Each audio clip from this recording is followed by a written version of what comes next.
మన మేడం వచ్చినా మన సంతోషమైంది. మనం కష్టపడి బాగా తిరుపతిలో పోయి దేవుని దర్శనం చేసుకునేకి మనకి 3 నెలలకు ఒకసారి మేడం వచ్చి మనకి ఇక్కడే దర్శనం చేస్తా ఉంది. మనం అక్కడికే దర్శనం చేసుకునే కొన్ని కాకుండా 3 నెలలకు ఒకసారి ఇక్కడే వచ్చి దర్శనం చేస్తా ఉంది. మనకి ఎంత పుణ్యం చేసిండగా మనము మేడం వచ్చి ఇక్కడ దర్శనం మనకి ఏదంటే సార్ వస్తా ఉంటారు చేస్తా మనకి ఏం సౌకర్యం కావాలని మన మేడం మనకి చేసే సిద్ధంగా ఉంది. మన మేడం ఎప్పుడు సొంతంగా పెట్టాలి, సంతోషంగా పెట్టాలని అందరినీ కోరుతా ఉన్నాను. మనం మహిళా శక్తులందరికీ నా నమస్కారాలు. ఇవాళ చాలా సంతోషంగా ఉంది. ఇవాళ ఈ గ్రామంలో మీ అందరితో ఈ పండగలో పాల్గొనటానికి మీ అందరికీ ఉగాది మరియు రంజాన్ ఈద్ ముబారక్ ప్రతి ఒక్కరికి. ఇక్కడికి వచ్చిన స్త్రీల్ని మరొక్కసారి నేను కోరుతున్నాను, మీరందరూ మూఢ నమ్మకాల నుంచి మీరందరూ బయటికి రావాలి. మనం ఆ నమ్మకాల్లో ఉంటే మీరు ముందుకెళ్ళలేరు. ఆ నమ్మకాలతో ఎప్పుడు ఒక అడుగు వెనకలోనే ఉంటారు. మన కళ్ళ ముందల మనమే చూస్తున్నాం ఎట్లా మన భారతదేశం ఎట్లా ముందుకెళ్తాంది అని. మీరందరూ కూడా ఇక్కడ గ్రామంలో ఉండి ఆ నమ్మకాలు మానేసి స్త్రీకి ఇది చేయకూడదు అది చేయకూడదని, అది కాదు. ముందల స్త్రీ ఏ పని చేసినా తను సంతోషంగా ఉండాలి. తను సంతోషంగా ఉంటే తన కుటుంబం తర్వాత భారతదేశం అభివృద్ధి చెందుతుంది. మీ అందరికీ నేను ప్రత్యేకంగా చెప్పక్కర్లేదు. మీ అందరికీ మీ బాబన్న గురించి, ఆయన మహిళల కోసం చాలా పథకాలు తీసుకొచ్చారు. ఉమ్మడి ఆంధ్రప్రదేశ్ అప్పుడు స్త్రీ తన కాళ్ళ మీద తను నిలబడాలని డ్వాక్రా మహిళా గ్రూప్ తీసుకొచ్చారు. మీరు ఆ డ్వాక్రా మహిళా గ్రూప్ తీసుకొచ్చిన తర్వాత బాబన్న మీరందరూ ముందుకు వెళ్తున్నారా? ఏమనిపిస్తుంది మీకు? టోటల్ గా మన కొంగంపల్లి పంచాయతీలో 79 గ్రూపులు మేడం, 790 మంది మెంబర్స్ ఉన్నారు మేడం. టోటల్ గా ఇక్కడ వచ్చే మెంబర్స్ అందరూ మన డ్వాక్రా మహిళలు మేడం. దాని ద్వారా మీరేం చేస్తున్నారమ్మా డ్వాక్రా మహిళా గ్రూప్ ద్వారా? మేడం అన్ని గ్రూపులు అయితే సక్రమంగా పొదుపులు కట్టుకుంటూ అప్పులు తీసుకుంటూ వాళ్ళు పైకి వచ్చేదానికి జీవనోపాధి మెరుగుపరచుకోవడానికి. చాలా సంతోషం ఇవన్నీ వింటానికి. అట్లానే చంద్రబాబు నాయుడు గారి వల్లే మేడం ప్రతి ఒక్క మహిళ కూడా ఆ విధంగా తయారవడానికి మన సార్ గారు మేడం. అవును, అందుకే నేను అనేది డ్వాక్రా మహిళా గ్రూప్ అనేది మన కోసం, మీ కోసం, స్త్రీల కోసం చంద్రబాబు నాయుడు గారు తీసుకొచ్చారు. అదే కాదు, ఆయన చాలా పథకాలు తీసుకొచ్చారు మన మహిళల కోసం. అది మీరు అందరూ ఆలోచించి తీసుకుని ఆ పథకాలు తీసుకుని వెళ్ళిపోవటం కాదు. మీరు ఆ పథకాల ద్వారా మీరు ముందుకెళ్ళాలి. మీలో మీరు ఒక బ్యాంక్ అకౌంట్, ప్రతి ఒక్కళ్ళు ఇక్కడ ఉండే మహిళ మీరు ఒక అకౌంట్ ఓపెన్ చేసుకుని మీకోసం మీరు కొంచెం డబ్బు దాచుకోవాలని నేను కోరుతున్నాను. ప్రతిదీ మీరు సంపాదించింది పిల్లలకి, భర్తకి కాదు. ఒక స్త్రీ తన కోసం కూడా తను ఆలోచించి కొంతవరకు తన కోసం తను ఖర్చు పెట్టుకునే విధంగా మీరందరూ ముందుకెళ్లాలని నేను కోరుతున్నాను. ఇప్పుడు మీరు డ్వాక్రా మహిళా గ్రూప్ ఉంది, గత 5 ఏళ్ళు అది ఎట్లా ముందుకెళ్ళింది? ఆగిందా, ముందుకెళ్ళిందా? మేడం చాలా గ్రూపులు అయితే ఆగిపోయింది. ఇప్పుడు ఏమన్నా మళ్ళీ మొదలవటానికి మేడం మాకు వివోలో కూడా సుమారు అంటే 1,00,000 రూపాయల పైన నెలకైతే మనకి రీపేమెంట్ అవుతుంది మేడం. మధ్యలో వాళ్ళు కొన్ని రోజులు వచ్చి నన్ను తీసేసి వేరే వాళ్ళు పెట్టినారు మేడం. గ్రూప్ మొత్తం అక్కడ రీపేమెంట్ కూడా చాలా తగ్గిపోయింది మేడం. ఇప్పుడు మళ్ళీ నేను చేరిన తర్వాత మళ్ళీ పికప్ చేస్తాను మేడం. చాలా సంతోషం. నువ్వు చేయాలి, నువ్వు చేయగలవు, అది కనపడతాను నేను. అందుకే నేను అంటున్నాను, గత 5 ఏళ్ళు అయిందేదో అయిపోయింది. మనం అందరూ ఆలోచించాల్సింది ఇవాటి గురించి. చంద్రబాబు నాయుడు గారు పథకాలు తీసుకొస్తారు, రోడ్లు వేస్తారు, డ్రైనేజ్ తప్పకుండా మీరు అనుకునే డ్రైనేజ్ కానీ కొళాయి కానీ ప్రతి ఇంటికి నీరు తీసుకొస్తారు, కరెంట్ ఇస్తారు, ఇళ్ళు కడతారు. అది ప్రభుత్వం చేసిందా? మనం ముందుకు ఎట్లా వెళ్ళాలి, మన కుటుంబాన్ని మనం స్త్రీలం కూడా ఆలోచించి మన కుటుంబాన్ని మనం ముందుకు తీసుకెళ్ళాలని నేను ప్రతి ఒక్కళ్ళని కోరుతున్నాను. ఎప్పుడు బయటికి రాని స్త్రీ, పెద్దింట్లో ఉండేవాళ్ళు, వాళ్ళు కూడా మొన్న చంద్రబాబు నాయుడు గారు రాజమండ్రిలో ఉన్నప్పుడు స్త్రీలు ఎంతోమంది బయటకు వచ్చి పోరాడారు. ఎందుకంటే వాళ్ళకి తెలిసింది వాళ్ళకి అన్యాయం జరుగుతుంది. ఎందుకంటే వాళ్ళ బిడ్డకి రేపు వాళ్ళ ఉద్యోగాలు కానీ వాళ్ళ కుటుంబం కానీ ఏమవుతుంది, ఈయన గనక మనం రక్షించకపోతే మన కుటుంబం ఏమవుతుందని ఆ బాధతో ప్రతి స్త్రీ బయటకు వచ్చి పోరాడారు. అట్లానే అమరావతిలో మన అన్నదాతలు వాళ్ళ మహిళలు కూడా ఎట్లా బయటకు వచ్చి పోరాడారో మీరందరూ చూశారు. తర్వాత గెలిచింది అమరావతి మహిళలే. వాళ్ళు చాలా ఎదుర్కొన్నారు, కానీ ఎక్కడ ఒక్క అడుగు వెనక్కి వేయలేదు. అదే నేను కోరేది మీ అందరి దగ్గర నుంచి.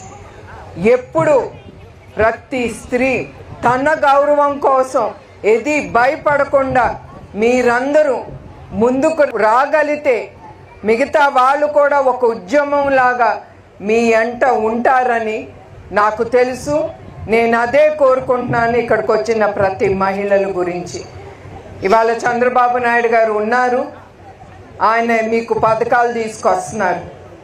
ఇప్పుడు ఎలిప్ అనే సంస్థ, డ్వాక్రా మహిళా గ్రూప్ ఇవన్నీ తీసుకొచ్చారు కనుక దాంట్లో మీకేమి లబ్ధి పొందుతారు అది ఆలోచించి మీరు మాట్లాడుకుని మీ కళ్ళతో మీరు చూసి దాంట్లో మీరు మెంబర్ అయ్యి మీ జీవితాలు సుఖ సంతోషంతో లక్షలు కాదు కోట్లు కూడా మీరు సంస్థలు పెట్టి 10 మందికి ఉద్యోగాలు ఇచ్చేటట్టు మహిళలు మనం అందరం అట్లా ఉండాలని నేను ప్రతి ఒక్క మహిళని కోరుకుంటున్నాను. ఇప్పుడే ఈ వర్షాలు లేదు కనుక వేసిన బోర్లు కూడా కొన్ని బోర్లు ఎండిపోతున్నాయి. అట్లానే చంద్రబాబు నాయుడు గారు ఆలోచిస్తున్నారు, ముందుకు కూడా ఆయన తీసుకెళ్దామని నిర్ణయించుకున్నాడు. సైలేజ్ది 10 రూపాయలు ఉండేది 3 రూపాయలకి ఇవ్వటానికి. తర్వాత ధానా కూడా ఎంత సబ్సిడీ ఇవ్వగలదు ప్రభుత్వాన్ని ఆలోచించి అది కూడా 50% సబ్సిడీ గవర్నమెంట్ ఇచ్చి మన రైతాన్ని పాడి పరిశ్రమని ముందుకు తీసుకెళ్ళటానికి ఆయన నిశ్చయించుకున్నారు.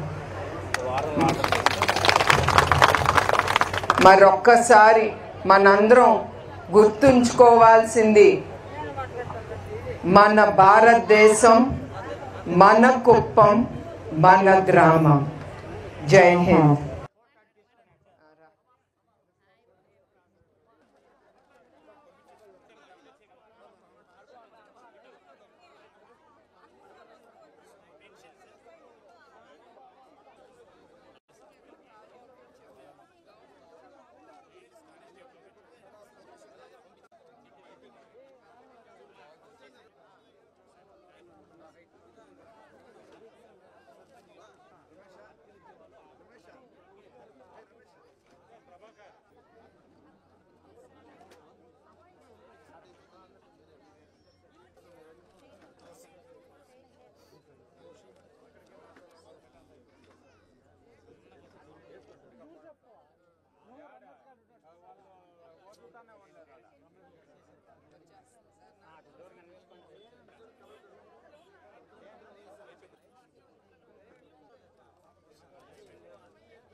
అమ్మ బోనమ్మ గారు వచ్చినారు కాగా అమ్మగారు మన గ్రామానికి వస్తున్నారు. అమ్మగారికి మన నిన్ననే మనందరి సమిష్టి కృషితో రామకుప్పం మండలానికి ఎంపీగా ఎన్నికైన సులోచనమ్మ గారికి, వైస్ ఎంపీ వెంకటరామ గౌడ్ గారికి,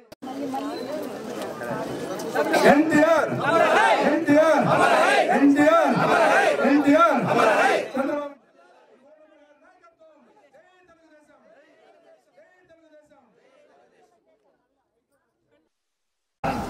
ఉగాది ముందే వచ్చింది మన నియోజకవర్గానికి, అవునా కాదా? మన భువనమ్మ రూపంలో ఉగాది పండుగ ముందే వచ్చింది.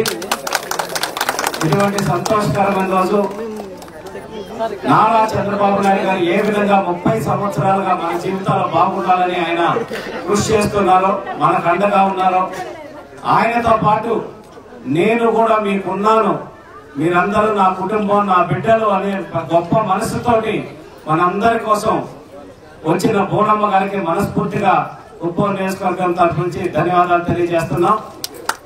అలాగే ఇక్కడ ఉండేటటువంటి మహిళల యొక్క అభ్యున్నతి, వాళ్ళు మహిళలు ఎదిగి కుటుంబానికి అండగా ఉండాల్సిన పరిస్థితులు ఉన్నాయి కాబట్టి 100% ఈ మహిళలను అభివృద్ధి చేయడానికి, నేను ఏమైనా చేయడానికి, ఎన్నో కార్యక్రమాలు చేయడానికి ఉన్నానని చెప్పనేసి భరోసా ఇస్తూ అటువంటి కార్యక్రమాలన్నీ కూడా ఎన్టీఆర్ ట్రస్ట్ తరఫున చేస్తున్నారు. అలాగే మహిళలు పారిశ్రామికవేత్తలుగా ఎదగడానికి దానికి కావాల్సిన ఎన్నో సంస్థల్ని, అది పని ఇంకా ఎన్నో సంస్థలను తీసుకొచ్చి ఈరోజు ఇక్కడ మహిళల్ని ఏదో ఇంట్లో కూర్చొని భర్తల మీద ఆధారపడేటటువంటి పరిస్థితులు కాకుండా, ఏదైతే చంద్రబాబు నాయుడు గారు డ్వాక్రా సంఘాలను తీసుకొచ్చి మీ అందరినీ మీ కాళ్ళ మీద మీరు నిలబడేదానికి కృషి చేశారో, ఈ రోజు ఆ స్థాయిని మించి మీరు ఉపాధి పొందడంతో పాటు 10 మందికి ఉపాధి కల్పించే దిశగా మిమ్మల్ని ముందుకు తీసుకెళ్లాలనే లక్ష్యంతో మన భువనమ్మ ఇక్కడ ఈ నియోజకవర్గంలో అన్ని కార్యక్రమాలు రూపొందిస్తున్నారు. దాంట్లో భాగంగా ఇక్కడికి వచ్చి మనందరితోటి తన ఆలోచనలు పంచుకోవటం, మిమ్మల్ని అందరినీ కూడా ముందుకి తీసుకెళ్లే విధంగా ఏ విధంగా చేయాలనేది కూడా చెప్పేదానికి వచ్చారు. అలాగే చంద్రబాబు నాయుడు గారికి, లోకేష్ గారికి, బ్రాహ్మణి గారికి, దేవాంశ్ గారికి, వాళ్ళందరికీ కూడా నిండు మనసుతోటి మీ అందరి ఆశీర్వాదాలు ఉండి మనం ఆశీర్వదిస్తే కొన్ని కోట్ల కుటుంబాలని బాగు చేసేటటువంటి కుటుంబం ఆ కుటుంబం ఎప్పుడూ బాగుండాలి. ఈ కుటుంబంతో అనుబంధం అలాగే ఉండాలని మనస్ఫూర్తిగా కోరుకుంటూ నాకు ఈ అవకాశం ఇచ్చి మీ అందరికీ మరొకసారి ధన్యవాదాలు తెలియజేసుకుంటూ సెలవు తీసుకుంటున్నాను. జై హింద్, జై తెలుగుదేశం. నా పేరు తిరుపతమ్మ, మా రాజపేట రామకుప్పం మండల జనరల్ సెక్రటరీగా నేను పనిచేస్తా ఉన్నాను. 30 సంవత్సరాలుగా తెలుగుదేశం పార్టీలో ఎప్పటికీ తెలుగుదేశమే నా ప్రాణం అని నేను పనిచేస్తా ఉన్నాను. మన నారా చంద్రబాబు నాయుడు గారు మన మహిళలను ఉద్దేశించి మన మహిళలు వంటింటికే పరిమితం కాకూడదని డ్వాక్రా సంఘాలు పెట్టి మమ్మల్ని అందరినీ ముందుకు తీసుకోవాలా, మహిళలకు రిజర్వేషన్ ఇవ్వాలని మన సార్ గారు మహిళల కోసం ఎంతో కృషి చేశారు. కానీ మనము సార్ని మన మనసులో పెట్టుకొని మనమందరూ కష్టపడి సార్ని గెలిపించి మనకందరికీ ఎంతో సంతోషకరమైనట్ల మన మేడం గారు మన విలేజ్కి వచ్చినందుకు చాలా సంతోషంగా ఉంది మాకు. మీ అందరికీ తెలుసు, మీ ఇంట్లో కూడా చాలా మంది ఐటీ ఉద్యోగాలు చేస్తున్నారు. ఆ రంగంతో మగపిల్లలే కాదు, మన ఇంట్లో ఉండే ఆడబిడ్డలు కూడా మగవాళ్ళతో సమానంగా వాళ్ళ ఐటీ రంగంలో ఉద్యోగాలు చేసుకుంటున్నారు. అది చాలా సంతోషకరమైన విషయం. అట్లానే ఇప్పుడు విజన్ 2047 అనేది ఆయన ముందుకు తీసుకెళ్లారు. అది ఏంటంటే ఎక్కడ మన ఆంధ్రప్రదేశ్లో ఎక్కడ నిరుపేదలు అనేది ఉండకూడదు. ప్రతి ఇంట్లో ఒక ఎంటర్‌ప్రెన్యూర్‌గా తయారయ్యి వాళ్ళు ఎవరు ముందల చేయి జాపకూడదు. అదే కాకుండా వాళ్ళు ఇంకొక 10 మందికి ఉద్యోగం కలిగేటట్టుగా ఆయన ఆలోచించి ముందుకు తీసుకెళ్తున్నారు. ఆయన ఆలోచనలు మీ అందరికీ తెలుసు. ఆయన ఆలోచన గురించి ఆయన ఇవాళ మనకేమొస్తుందని ఆలోచించరు. రేపు భావి తరాలుగా మన రాష్ట్రంలో మన బిడ్డలు ఎట్టా ముందుకెళ్ళాలి, ఏమి చేస్తే అభివృద్ధి జరుగుతుంది అనే ఆలోచనలో ఆయన ముందుకెళ్తూ ఉంటారు. అట్లానే ఈసారి ఎలక్షన్ అప్పుడు మన కుప్పం నియోజకవర్గానికి స్పెషల్ మేనిఫెస్టో అనేది ఆయన తీసుకొచ్చారు. ఏ నియోజకవర్గం కూడా ఆయన అంత ఇంపార్టెన్స్ ఇవ్వలేదు మన కుప్పానికి. ఎందుకంటే మీరు ఆయన నాయకత్వం మీద నమ్మి 8 సార్లు ఆయన ఎమ్మెల్యేగా గెలిపించి 4 సార్లు సీఎంగా చేసిన ఘనత మీ అందరికీ దక్కుతుంది. ఆ గౌరవం, ఆ నమ్మకం ఆ నాయకుడి మీద మీరు నిలబెట్టారు కనుక అట్లానే ఆయన పనిచేస్తారు. అదే కాకుండా ఎప్పుడు మా కుటుంబం మీకు రుణపడి ఉంటుంది, ఈ రాష్ట్రానికి ఎప్పుడు రుణపడి ఉంటుంది. ఎందుకంటే కష్టకాలం అప్పుడే ఎవరు మన ముందుకొచ్చి మన ఆదుకున్నారో వాళ్ళని ఎప్పుడు మన జీవితంలో మర్చిపోకూడదు. మా కష్టకాలం, మా కుటుంబం కష్టకాలంలో ఉన్నప్పుడు యావత్ ఆంధ్రప్రదేశ్లో, ప్రపంచంలో తెలుగు వాళ్ళు బయటకు వచ్చి మమ్మల్ని ఆదుకున్నారు, మేము ఉన్నాము మీకు అనేది వాళ్ళు చూపించారు. అట్లానే అది మేము మా జీవితాంతం మేము మర్చిపోం. మా కుటుంబం ఎప్పుడు ఆంధ్రప్రదేశ్ ప్రజలకి రుణపడి ఉంటాం. మా జీవితం అంతా మీ అందరికీ అంకితం చేస్తాం.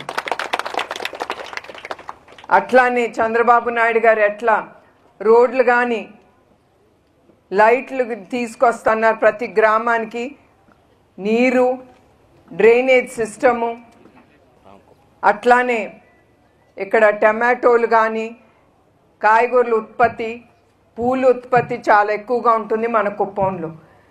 అట్లాంటి కుప్పానికి కోల్డ్ స్టోరేజెస్ కానీ, మనం పండించే పంట ఇతర రాష్ట్రాలకు కానీ ఇతర దేశాలకు వెళ్ళటానికి కూడా ఇక్కడ ఒక కార్గో ఎయిర్పోర్ట్ అనేది కుప్పానికి తీసుకొస్తున్నారు. అది మిమ్మల్ని ఆలోచన పెట్టుకునే ఇవన్నీ చేసేది, వేరే ఏమి ఉండదు ఆయన ఆలోచనలు. ఎప్పుడు ప్రజలకి ఏమి చేస్తే, ఏమి మెరుగు చేస్తే వాళ్ళు జీవితాల్లో జ్యోతి వెలిగించిన వాళ్ళు అవుతామని ఆయన ఎప్పుడు మీ గురించే ఆయన ఆలోచన.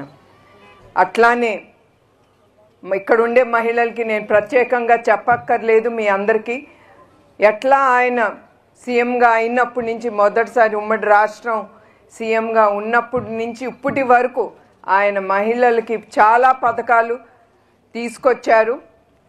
డ్వాక్రా కానీ చాలా పథకాలు తీసుకొచ్చారు. నేను కోరేది ఏంటంటే మీరందరూ ఆ పథకాలు మీరు వాడుకుని ఎట్లా మీరు దాంతో లబ్ధి పొందాలి అనేది మీరందరూ ఆలోచించాలని నేను కోరుకుంటున్నాను. ఏదో ఒక ప్రభుత్వం వస్తుంది మనకి ఈ ఫ్రీ పథకాలు ఇస్తారు, అది కాదు మీ ఆలోచన. మీ ఆలోచన రేపు మీ కుటుంబం ఏంటి, మీ పిల్లల గురించి మీరు ఆలోచించి ఆ పథకాలతో పాటు ఆ పథకాల నుంచి వచ్చే లాభాలు మీరు పొందాలి కనుక ఆ పథకాలు మీరు మీ చేతులతో అవన్నీ వాడుకుని మీరందరూ ముందుకెళ్ళాలని నేను కోరుతున్నాను. అదే కాకుండా ఈసారి మన కుప్పంకి వర్షాలు చాలా తక్కువ పడినాయి. నాకు తెలిసి చాలా బోర్లు వేశారు కుప్పం అంతా, కానీ కొన్ని బోర్లు ఎండిపోయినాయి నీరు అందక. అక్కడితో ఆగలేదు, చంద్రబాబు నాయుడు గారు చెప్పారు నీరు ట్యాంకులు తోలమని. అట్లానే మన అన్నదాతలకి, పాడి పరిశ్రమ దాతలకు కూడా ఆయన సైలేజు 10 రూపాయలు అనేది 3 రూపాయలకి ఇవ్వమని హామీ ఇచ్చారు. అట్లానే ధానా కూడా 50% సబ్సిడీ అనేది ఆయన ముందుకి తీసుకెళ్తున్నారు. అందుకే నేను ప్రతి ఒక్కరికి నేను గుర్తు చేసేది ఏంటంటే ఆయన ఆలోచన ఒక్కళ్ళ గురించి, ఒక్క వర్గాని గురించి కాదు. ఆయన ఆలోచన ప్రతి వర్గం చెందిన ప్రజల గురించి ఆయన ఆలోచించి ఆ పథకాలు, చాలా పథకాలు ఆయన ముందుకు తీసుకెళ్లారు. ముందుండిన గవర్నమెంటు అవన్నీ ఆపేసి మిమ్మల్ని అందరిని ఏమార్చి మేము చాలా పథకాలు వీటితో పాటు ఇంకా ఇస్తామని చివరికి ఏమీ లేకుండా, ప్రజలకి ఏమీ దక్కకుండా వాళ్ళని హింస పెట్టించడమే చూపించారు గత ప్రభుత్వం. ఇప్పుడు మళ్ళీ చంద్రబాబు నాయుడు గారు ప్రజలు గెలిపించి మేమున్నామని వాళ్ళు నిరూపించుకుని, అట్లానే చంద్రబాబు నాయుడు గారు కూడా నేనున్నాను మీకు అని ఆ పథకాలన్నీ దాంతో పాటు ఇంకా కూడా ఏమి చేస్తే ఇంకా ప్రజలు ముందుకు వెళ్ళగలరని ఆ పథకాలన్నీ ముందుకు తీసుకెళ్తున్నారు. ఎలక్షన్ అప్పుడు ఒక పథకం తీసుకొచ్చారు, మీరందరూ కూడా తెలుసు. అది మన మహిళలకి ఒక్కొక్క కుటుంబానికి 3 గ్యాస్ సిలిండర్ ఫ్రీ అని. అదే కాకుండా కొన్ని రోజుల క్రితం మన కుప్పం నియోజకవర్గానికి 2000 గ్యాస్ కనెక్షన్లు ఫ్రీగా ఇప్పిస్తానని ఆయన హామీ ఇచ్చారు. నేను మరొక్కసారి మీ అందరికీ గుర్తు చేస్తున్నాను, పథకాలు ఇస్తారు ప్రభుత్వాలు, కానీ అక్కడితో ఆగకూడదు. మీ ఆలోచన ఇవాల్టి గురించి కాదు, రేపు మన అభివృద్ధి చెందాలి, మనం చాలా పెద్దగా అవ్వాలి అనే ఆలోచన మీలో ప్రతి ఒక్కరికి ఉండాలి. మన భారతదేశంలో చాలామంది పెద్ద బిజినెస్ మెన్లు అందరూ కింద నుంచి కష్టపడి టీ అమ్ముకుని పెట్రోల్ బంక్లో పెట్రోల్ కూడా పోసిన వ్యక్తులు, అట్లాంటి వ్యక్తులు చాలామంది ఉన్నారు మన భారతదేశంలో, చాలా పైకి ఎదిగి ఉన్నారు. మీలో కూడా అది ఉంది. అది ఒట్టి మీరు నమ్మాలి, నమ్మి మీరందరూ ముందుకెళ్ళాలని నేను కోరుతున్నాను. మరొక్కసారి సభ ముగించే ముందు ప్రతి ఒక్కరికి ఉగాది శుభాకాంక్షలు. ధన్యవాదాలు. నమస్కారం.